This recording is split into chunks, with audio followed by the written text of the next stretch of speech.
Buongiorno, sono Annalisa della famiglia Zorzetti, vignaioli nei colli orientali del Friuli da generazioni. Al Merano Wine Festival sono stati selezionati 2 vitigni,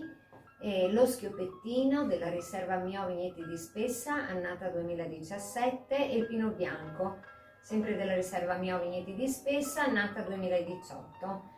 Il Wine Hunter, che è World, che seleziona le migliori produzioni e le promuove a livello nazionale e internazionale, ha dato la medaglia d'oro al Pinot Bianco, che è un'eccellenza, è un vitigno ormai alloctono nei colli orientali, è un vino al quale la mia famiglia